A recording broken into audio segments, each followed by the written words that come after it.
Okay, so guys, I thought I'd make a buyer's guide for the 1.4 TSI. Wait, it's snowing? Look, it's actually snowing. Okay, let's get across that, yeah. So I thought I'd make a buyer's guide for this car in particular, because there's so many issues you can have with this car that online it just makes it feel like you don't want to buy the car, or but like I've bought the car in it, why would I buy the car if it's got issues? So let's go through like all the problems with it, and it's not a bad engine. People make it out that it's a bad engine. It's not a bad engine from anywhere, trust me. So yeah, let's get to the start of it. Okay, to start off with, this car is a major timing chain, kind of not an issue, but everyone calls it an issue. It's like, it is an issue, it is something big, but it's not as bad as people make it out to be. So let's pop the bonnet open and I'll explain how like what the issue is with this. It's not actually as bad as you think.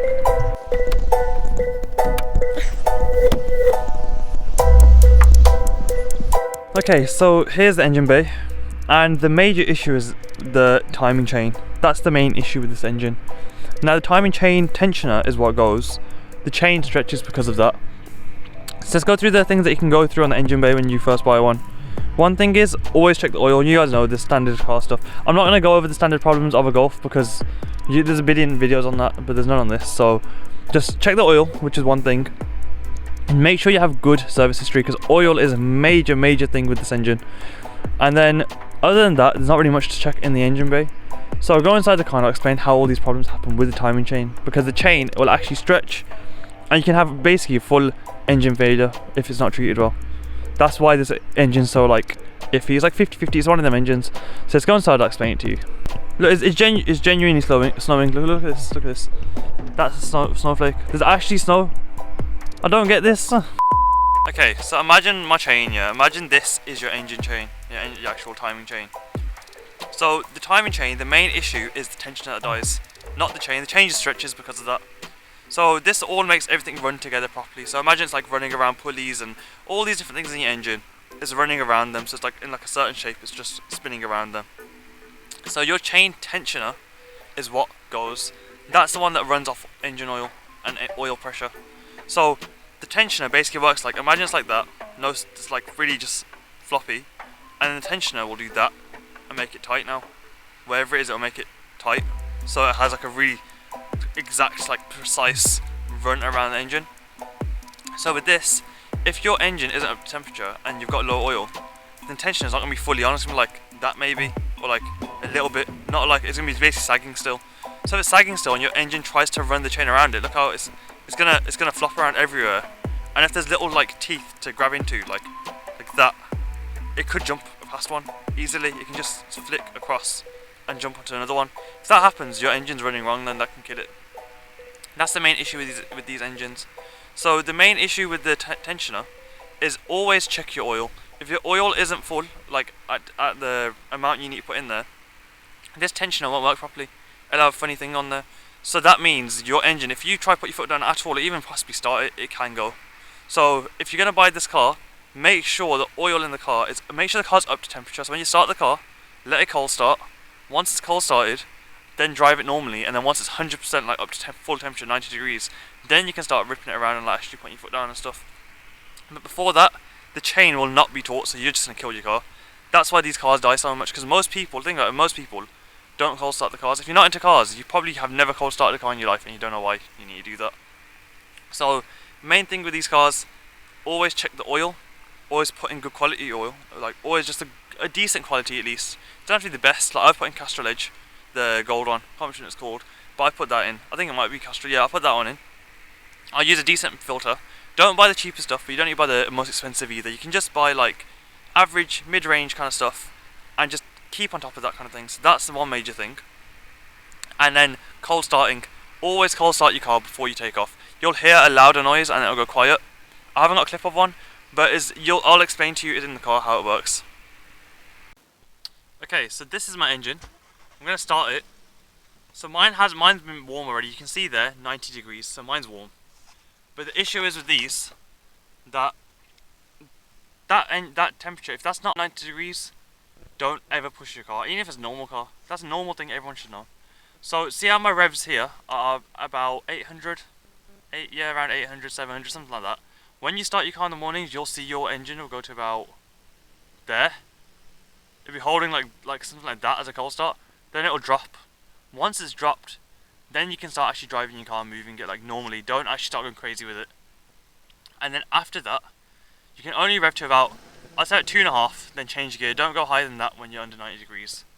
And then once you're past 90 degrees, then you can go for a full, hit the limiter if you want. Like that's my neutral limiter. But yeah, you can start like pushing it then when you're at 90. That's fine.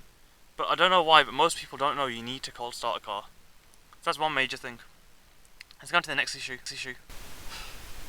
Okay, so the next issue with this engine is the fuel people put in. Most people won't know this, but supermarket fuels and the cheap fuels, the really cheap ones you can get, they're the worst brands to buy from. The cheaper fuel you get is actually the cheaper additives and the cheaper everything about that fuel is worse. There's a rare few times where you can get good fuel from a petrol supermarket. So the best place to get petrol from is Shell. V-Power and normal Shell fuel is better than the rest. It's cleaner, it's better for your engine. Tesco Momentum is also supposed to be good. That also can run 99 octane.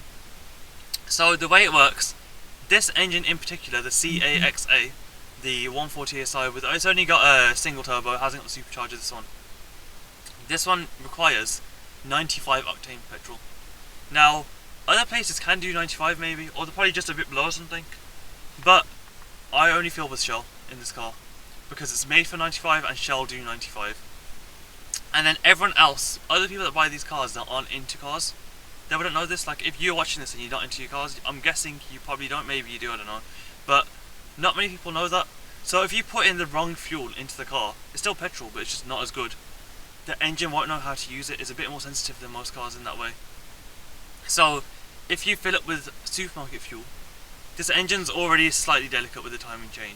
So if you haven't done that, and you also put in cheap fuel, you're just adding up a problem, so that's going to cause a problem.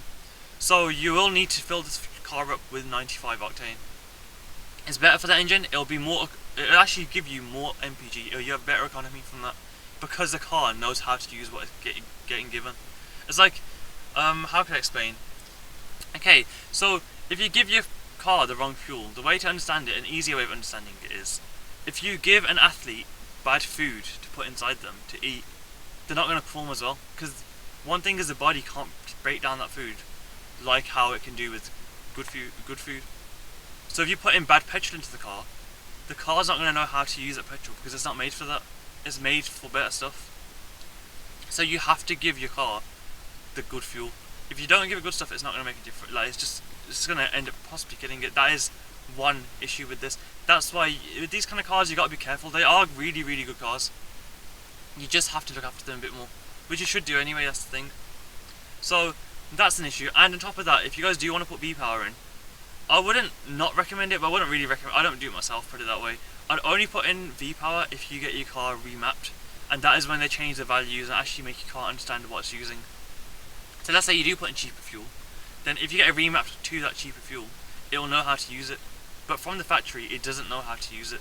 So if you get it tuned for, if you get a remap done for V-Power, then put in V-Power, you'll be getting more MPG and you'll be getting more power. That makes sense. But if I put V-Power in right now, it's so pure, like it's better than the petrol I'm already putting in, because it's 99 octane. So octane means it has more oxygen in there.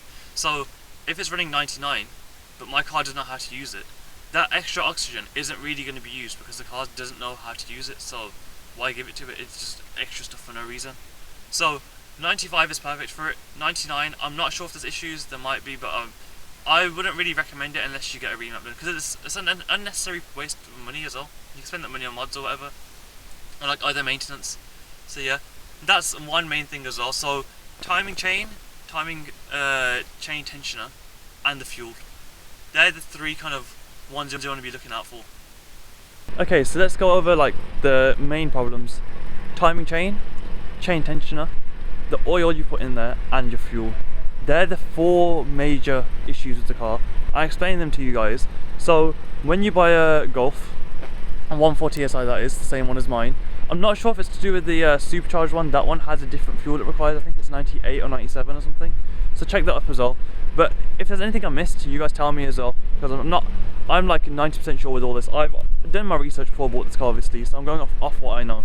So there may be more to it as well, so obviously do your own research as well. So the main thing is fill it with the right oil and make sure the oil's always full. Cold start your car, which you should always be doing anyway. That's the thing you should always be doing anyway. So cold start, oil, fuel, always put in good quality. So 95 octane, from wherever you can get it from, a 95 octane. I'd suggest a Shell, not sponsored. And you know what, Shell sponsor me, yeah. I want to get some free fuel. But yeah, 95 from Shell. So them three you're gonna need to be doing. What else is there? Tensioner, fuel, oil, and chain. That's the main ones. If you always do that, your chain won't really need changing. They say it's lifetime. It's probably not lifetime. Most things aren't lifetime in a car. They're always getting used, aren't they? So the chain wouldn't be lifetime. But I'd suggest when you buy one, get it replaced if it's sounding a bit wrong. And then on top of that, get it replaced, then look after it, because then there'll be no damage done to it from you, because you'll obviously know what you're doing compared to the last owner. So that's what I suggest for this car. But that's it. If you guys do want to get the car, let me know if you got problems with it. Hit me up on Instagram. It's gonna be down below in one of the corners. I think it's like bottom left or something. So yeah, just let me know if you need help with anything. And yeah, it's a good car. It is a really good car. It has power. It has like okay power for first car. It has a little punch to it. It's got a good MPG. It's a good car.